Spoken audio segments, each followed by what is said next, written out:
ಯಾರು ಬರ್ತಾರೆ ಮೇಡಮ್ ಈ ಸಲ? ನೀವು ಈ ಸಾರಿ 100ಕ್ಕೆ 100 ಅತಿ ಹೆಚ್ಚಿನ ಅಂತರದಿಂದ ನಮ್ಮ ಕಾಂಗ್ರೆಸ್ ಪಕ್ಷ ಗೆಲ್ಲುತ್ತೆ ಅಂತ 100ಕ್ಕೆ 100 ಸತ್ಯವಾದ ಮಾತು. ಯಾಕೆ ಇವರೇ 15 ವರ್ಷ PC ಮೋಹನ್ ಅವ್ರು ಗೆದ್ದು ಯಾವತ್ತೂ ಕೂಡ ಜನ ಕಣ್ಣುಗಳು ಕಾಣಿಸೋದೇ ಇಲ್ಲ. 5 ವರ್ಷಕ್ಕೊಮ್ಮೆ ಬರ್ತಾರೆ, ಮೋದಿ ಅಂತ ತೋರಿಸ್ತಾರೆ, ಓಟ್ ತೊಗೊಳ್ತಾರೆ, ಹೋಗ್ತಾರೆ. 5 ವರ್ಷಕ್ಕೊಂದ್ಸರಿ ಬರ್ತಾರೆ. ಇದುವರೆಗೂ ರಾಜಾಜಿನಗರ ಎಂಥ ಕೊರೋನಾ ಕಾಲದಲ್ಲಿ 100 ಜನ ಸತ್ತೋಗ್ಬಿಟ್ರು. ಎಲ್ಲಿದ್ದರು PC ಮೋಹನ್? ಯಾವತ್ತು ಯಾಕಷ್ಟಕ್ಕೆ ಯಾರು ಬಂದು ನೋಡಿದ್ದಾರೆ? ಯಾವತ್ತಾದರೂ ರಾಜಾಜಿನಗರದ ಒಂದು ಸಣ್ಣ ಕೆಲಸ ಗುರ್ತು ಮಾಡಿ ಇಟ್ಟಿದ್ದಾರೆ ಅವರು. ಯಾವತ್ತೂ ಕೂಡ ರಾಜಾಜಿನಗರದ ಇಡೀ ಪಾರ್ಲಿಮೆಂಟ್ರಿ ಅಸೆಂಬ್ಲಿನಲ್ಲಿ ಎಲ್ಲೂ ಕೂಡ ಅವರೆಲ್ಲೂ ಕಾಣಿಸ್ಕೊಳ್ಳೋದೇ ಇಲ್ಲ. 5 ವರ್ಷಕ್ಕೊಂದ್ಸರಿ ಬರ್ತಾರೆ, ಮೋದಿನ ತೋರಿಸ್ತಾರೆ, ಓಟ್ ಕೇಳ್ತಾರೆ. ಅಷ್ಟು ಮಾಡೋದು ಬಿಟ್ಟರೆ 5 ವರ್ಷ ಬಿಟ್ಟು ಅವ್ರು 15 ವರ್ಷದಿಂದ ಇದ್ದಾರೆ. ಏನು ಮಾಡಿದ್ದಾರೆ? ಯಾವತ್ತಾದರೂ ಯಾರಿಗೆ ಕಷ್ಟ ಸುಖದಲ್ಲಿ ಆಗಿದ್ದಾರೆ? ಕರೋನಾ ಕಾಲದಲ್ಲಿ ಯಾವ ಪ್ರಜೆಗಳಿಗೆ ಬಂದು ಅವ್ರು ಕಷ್ಟ ನೋಡಿದ್ದಾರೆ? ಇವತ್ತು ಕಾಂಗ್ರೆಸ್ಸು ಅಧಿಕಾರಕ್ಕೆ ಬಂದರೆ 5 ಗ್ಯಾರಂಟಿ ಕೊಡ್ತೀವಿ ಅಂತಂದ್ವಿ.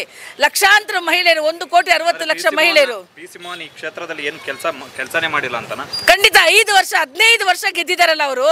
ಏನಾದರೂ ಮಾಡಿದ ಒಂದು ಸಾಕ್ಷಿ ಗುಡ್ಡೆ ತೋರಿಸಿ ನೋಡೋಣ. ಯಾವುದೂ ಕೂಡ ಒಂದು ಸಾಕ್ಷಿ ಗುಡ್ಡೆ ಇಲ್ಲ. ಇವತ್ತು ಕಾಂಗ್ರೆಸ್ ಸರ್ಕಾರ 5 ಗ್ಯಾರಂಟಿಗಳು ಕೊಟ್ಟಿದೆ. ಜನಗಳಿಗೆ ಫ್ರೀ ಕರೆಂಟ್ ಕೊಟ್ಟಿದ್ದೀವಿ, ಅನ್ನಭಾಗ್ಯ ಕೊಟ್ಟಿದ್ದೀವಿ, ಗೃಹಲಕ್ಷ್ಮಿ ಕೊಟ್ಟಿದ್ದೀವಿ, ಶಕ್ತಿ ಯೋಜನೆ ಕೊಟ್ಟಿದ್ದೀವಿ, ಯುವ ನಿಧಿ ಕೊಟ್ಟಿದ್ದೀವಿ. ಇಷ್ಟು ಯೋಜನೆಗಳ ಜನಗಳಿಗೆ ನಾವು ಬಡವರಿಗೆ ತಲುಪಿಸಿದ್ದೀವಿ. ಕಾಂಗ್ರೆಸ್ ಸರ್ಕಾರ ಒಳ್ಳೆ ಕೆಲಸ ಮಾಡ್ತಾ ಇದೆ. ಅಭ್ಯರ್ಥಿ ಒಬ್ಬ ವಿದ್ಯಾವಂತ, 100 ಬಡವರಿಗೋಸ್ಕರ ಶಾಲೆಗಳು ಕಟ್ಟಿ ಧರ್ಮ ಮಾಡಿರ್ತಕ್ಕಂಥ ಒಬ್ಬ ವಿದ್ಯಾದಾನಿ. ಇವತ್ತು ನಮ್ಮ ಜೊತೆಲಿ ಇರ್ತಕ್ಕಂಥ ಅಭ್ಯರ್ಥಿ 100 ಶಾಲೆಗಳನ್ನ ಕಟ್ಕೊಟ್ಟು ಬಡವರಿಗೆ ವಿದ್ಯಾದಾನ ಮಾಡಿರ್ತಕ್ಕಂಥ ಒಬ್ಬ ವಿದ್ಯಾದಾನಿ ಇವತ್ತು ನಮ್ಮ ಮನ್ಸೂರವರು.